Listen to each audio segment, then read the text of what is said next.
لیلۃ القدر کا اجر و ثواب قرآن مجید فرقان حمید بیان کرتا ہے، لیلۃ القدر خیر من الف شہر، کہ اس عبادت کا ثواب، اس رات کی عبادت کا اجر و ثواب وہ 1000 مہینوں سے بہتر ہے۔ یہ 1000 مہینوں سے بہتر کا مطلب 83 برس 4 ماہ بنتے ہیں، یعنی 83 ایئرز 4th month۔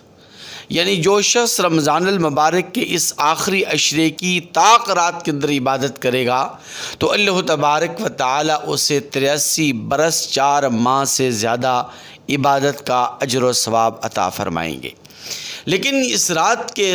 نزول کا اور اس رات کے انعام کا سبب کیا بنا، اس کے بارے میں مختلف روایات ہیں۔ ایک روایت یہ ہے کہ نبی کریم صلی اللہ علیہ وسلم نے جب دیکھا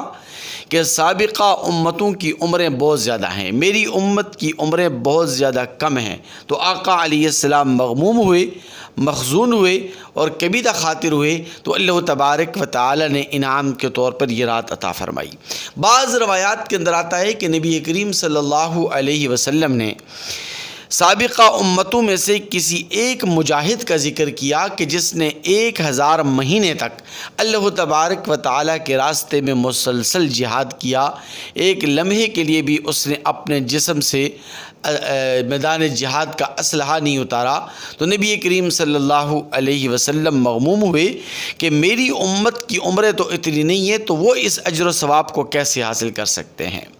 ایک تیسری روایت بھی آتی ہے اور وہ یہ کہ نبی کریم صلی اللہ علیہ وسلم نے بنی اسرائیل کے 4 بزرگ حضرات کا ذکر فرمایا، حضرت ایوب علیہ السلام، حضرت زکریا علیہ السلام، حضرت حزقیل علیہ السلام، حضرت یوشع علیہم الصلاۃ والتسلیمات، کہ انہوں نے 80 برس تک، 80 سال تک، 80 ایئرز تک اللہ تبارک و تعالیٰ کی ایسی عبادت کی کہ پل جھپکنے کے برابر بھی یہ اللہ کی عبادت سے غافل نہیں ہوئے۔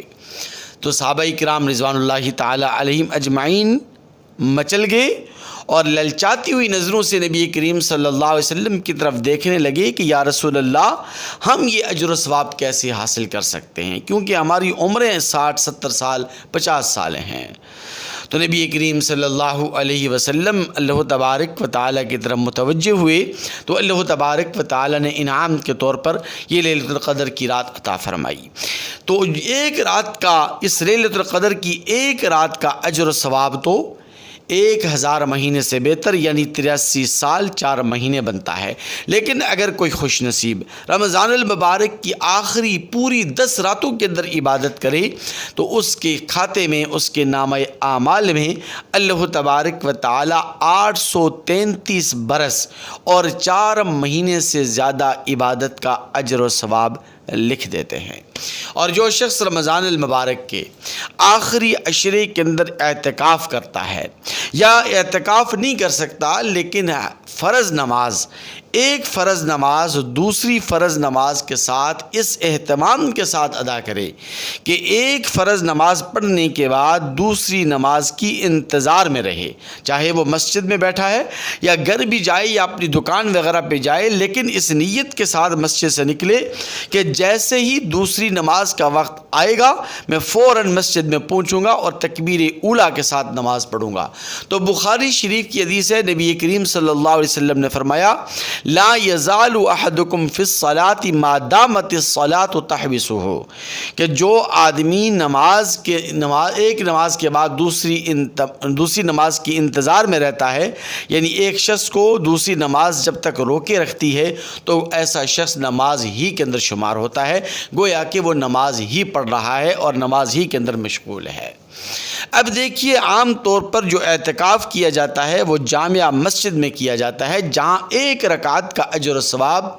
500 رکعتوں کے برابر ہے۔ تو اگر ہم 4 رکعت کا موٹا موٹا حساب لگائیں اور ہلکی سی کیلکولیشن کریں تو دیکھیے 500 رکعتوں کا اجر و ثواب ایک رکعت کا ہے، تو 4 رکعتوں کا اجر و ثواب یہ 2000 رکعتوں کے برابر ہوا۔ اور پھر آپ یہ بات بھی جانتے ہیں کہ باجماعت نماز کا اجر و ثواب 27 گنا زیادہ بڑھ جاتا ہے۔ تو 2000 کو اگر آپ 27 سے ضرب دیں تو یہ 54,000 بنتے ہیں۔ پھر آپ نے یہ بات بھی سنی ہے اور حدیث مبارکہ کے اندر واضح طور پر یہ بات آئی ہے کہ رمضان المبارک میں ایک فرض کا اجر و ثواب 70 گنا تک بڑھا دیا جاتا ہے۔ تو 54,000 کو اگر آپ 70 سے ضرب دیں تو یہ تقریباً 37,80,000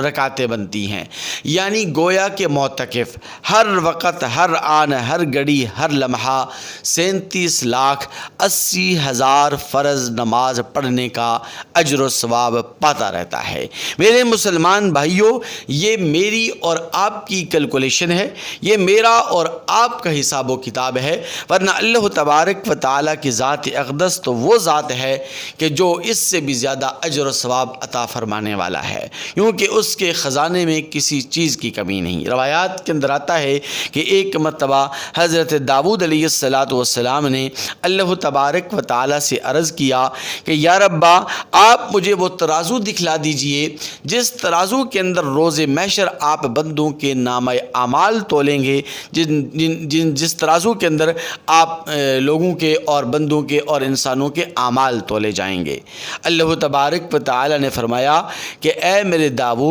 وہ ترازو بہت بڑا ہے، اس کی تو تاب نہیں لا سکتا، اس کو دیکھ کر تو اس کی تاب نہیں لا سکتا۔ تو حضرت داؤد علیہ السلام نے عرض کیا کہ یا ربا، مجھے دکھلا دیجئے، میں وہ دیکھنا چاہتا ہوں۔ اللہ تبارک و تعالی نے جب اس ترازو کو دکھلایا تو داؤد علیہ السلام بے ہوش ہو کر، غشی کھا کر زمین پر گر پڑے۔ جب ہوش میں آئے تو اللہ تبارک و تعالی سے عرض کیا کہ یا ربا، یہ اتنا بڑا ترازو جس کا ایک پلہ مغرب میں تو دوسرا مشرق میں، کیا اتنے بڑے ترازو میں کسی ایک شخص کے اعمال آ سکتے ہیں؟ کسی ایک شخص کی نیکیاں سما سکتی ہیں؟ تو اللہ تبارک و تعالی نے جواباً فرمایا کہ اے میرے داؤد، میں تو وہ ذات ہوں، میں تو ایسی غنی ذات ہوں، ایسی بے پرواہ ذات ہوں کہ اگر میرا کوئی بندہ میری رضا، میری خوشنودی کے لیے اخلاص کے ساتھ ایک چھوارا، ایک کھجور میرے راستے میں صدقہ کر دے